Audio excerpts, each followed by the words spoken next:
नमस्कार, मैं doctor Sandeep Shukla, assistant professor botany, AVPG college Korba. हम आज जिस टॉपिक पे डिस्कस करने वाले हैं, यह प्लांट फिजियोलॉजी के अंतर्गत रेस्पिरेशन वाले चैप्टर में पढ़ते हैं। जब भी आपने रेस्पिरेशन पढ़ा होगा तो आपको एक पाथवे पढ़ने को मिलता है जिसे हम कहते हैं पेंटोस फास्फेट पाथवे।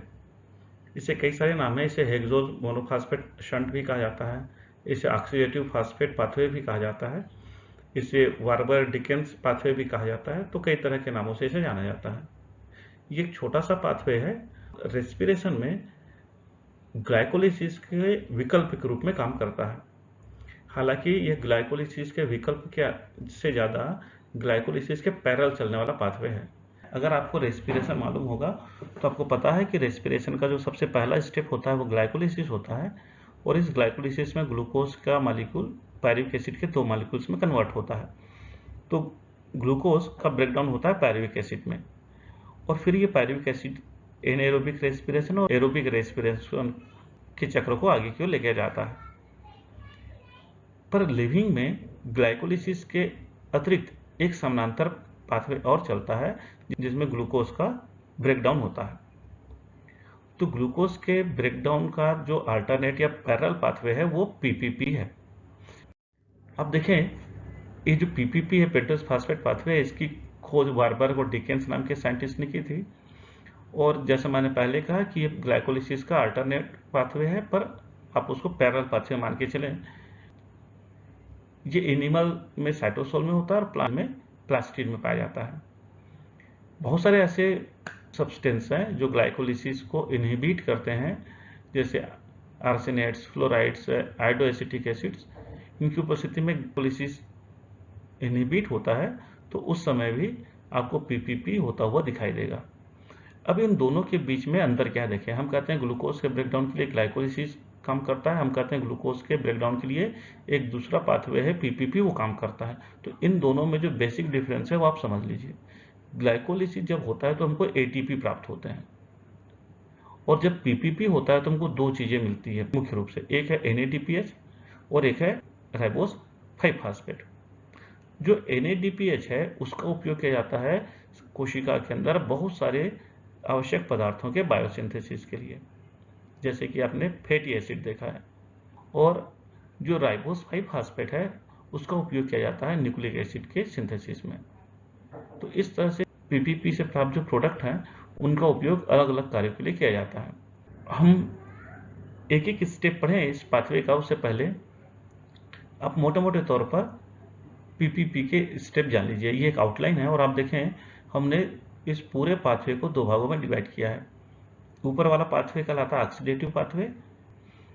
इसके अलावा जो ऑक्सीडेटिव स्टेप है उस स्टेप में आप देखें आपको एनएडीपीएच बनता हुआ दिखाई दे रहा है। तो मुख्य रूप से जो एनएडीपीएच बनते हैं वो आपको इसी भाग में दिखाई देंगे। आप देखिए यहाँ पर फर्स्ट स्टेप पे और थर्ड स्टेप पे एनएडीपीएच बनता हुआ दिखाई दे रहा है। और इस स्टेप की खासियत यह है कि ये इरिवर्सिबल होता है। यहाँ पर हर स्टेप एक ही दिशा में काम करता है, तो इरिवर्सिबल स्टेप है। जो दूसरा स्टेप है इसका कहलाता है नॉन ऑक्सीडेटिव।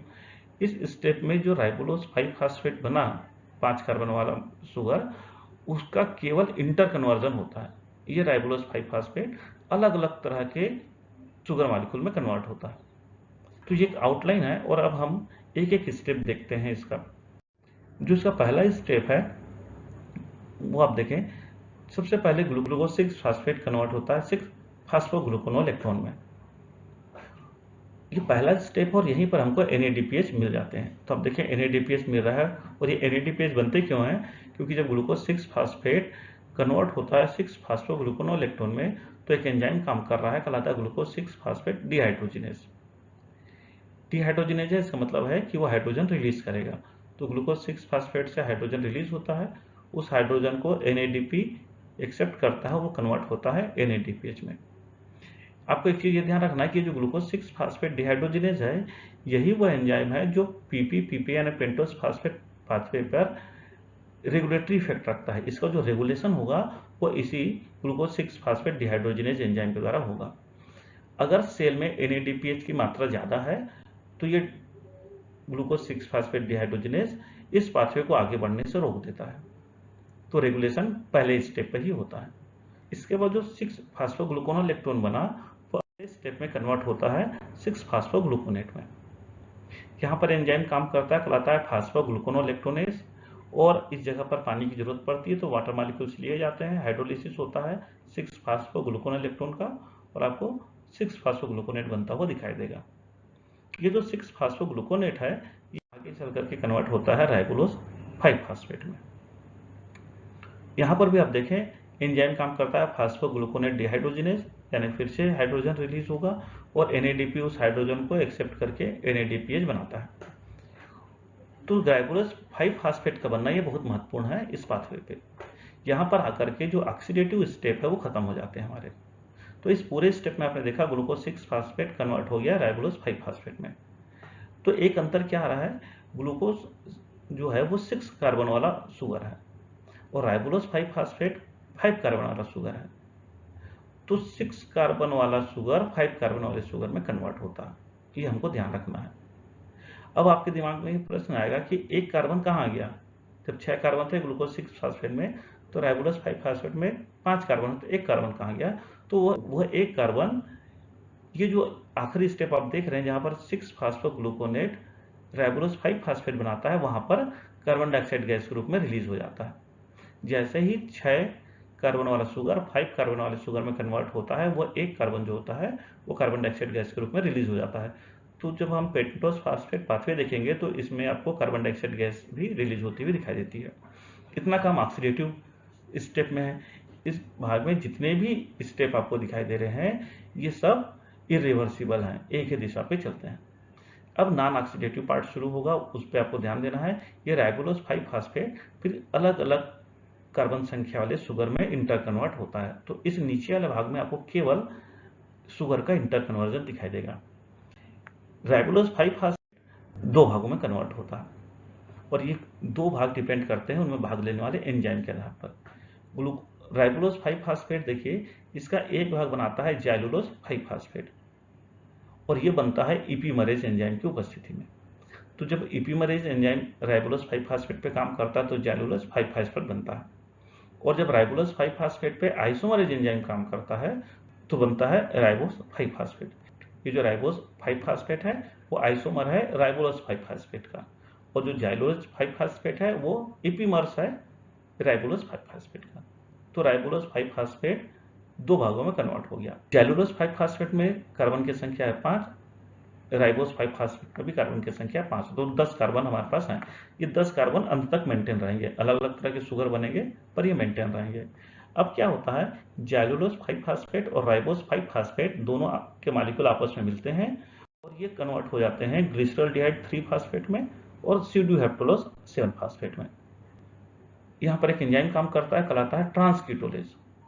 तो इसी ट्रांसकीटोलेज एंजाइम की उपस्थिति में जाइलुलोज 5-फास्फेट और राइबोज 5-फास्फेट आपस में मिलकर के ग्लिसरॉल्डिहाइड 3-फास्फेट और स्यूडोहेप्टेलोज 7-फास्फेट बनाते हैं। ग्लिसरॉल्डिहाइड 3-फास्फेट में कार्बन की संख्या है 3, स्यूडोहेप्टेलोज 7-फास्फेट में कार्बन की संख्या है 7, तो 3 और 7 10 होते हैं। आप देखें 10 कार्बन ऊपर भी थे, 10 कार्बन यहाँ पर भी मेंटेन है।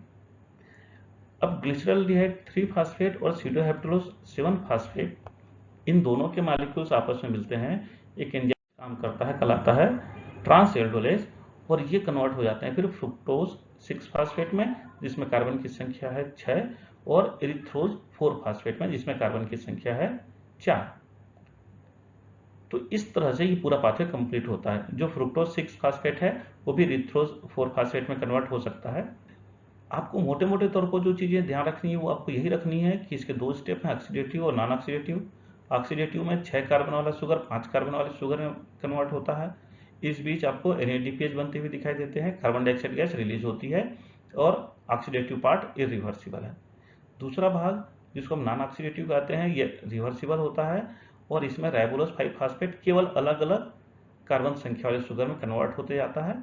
हमको अंत में फ्रुक्टोज 6-फास्फेट और इरिथ्रोज 4-फास्फेट मिलते हैं।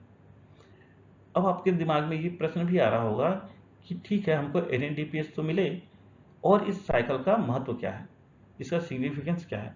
तो आप देखें ये जो NADPH मिलते हैं वो चले जाते हैं रिएक्टिव बायोसिंथेसिस में, अलग अलग पदार्थों के सिंथेसिस में। Glucose 6 phosphate, glyceraldehyde 3 phosphate, fructose 6 phosphate, ये चले जाते हैं ग्लाइकोलिसिस में, और राइबोज 5 फास्फेट ये चला जाता है न्यूक्लिक एसिड के सिंथेसिस में। आपने देखा है जब 6 फास्फोग्लूकोनेट से राइबोलोज 5 फास्फेट बनता है तो यहाँ पर कार्बन डाइऑक्साइड गैस भी रिलीज होती है, और वो कार्बन डाइऑक्साइड गैस फोटोसिंथेसिस में यूज की जाती है। तो ये पाथवे आपको याद रखना है। अब इस पाथवे का सिग्निफिकेंस क्या है देख लें। इसका सिग्निफिकेंस हमने पहले भी डिस्कस कर लिया है। इससे आपको बहुत बड़ी मात्रा में NADPH मिलते हैं, 12 मॉलिक्यूल मिलते हैं NADPH के, जो कि सिंथेटिक प्रोसेस में जाते हैं। राइबोज 5 फास्फेट मिलता है जो कि न्यूक्लिक एसिड सिंथेसिस में जाता है। आपने लास्ट में इरिथ्रोज 4 फास्फेट देखा है। ये जो इरिथ्रोज है वो लिग्निन के सिंथेसिस में और एरोमेटिक कंपाउंड के सिंथेसिस में भाग लेता है, और जो कार्बन डाइऑक्साइड गैस रिलीज होती है वो कार्बन डाइऑक्साइड गैस फोटोसिंथेसिस में भाग लेती है। 6 मॉलिक्यूल कार्बन डाइऑक्साइड गैस के निकलते हैं। तो मुझको लगता है कि पेंटोस फास्फेट पाथवे को आपने बहुत अच्छे से समझ लिया होगा। धन्यवाद।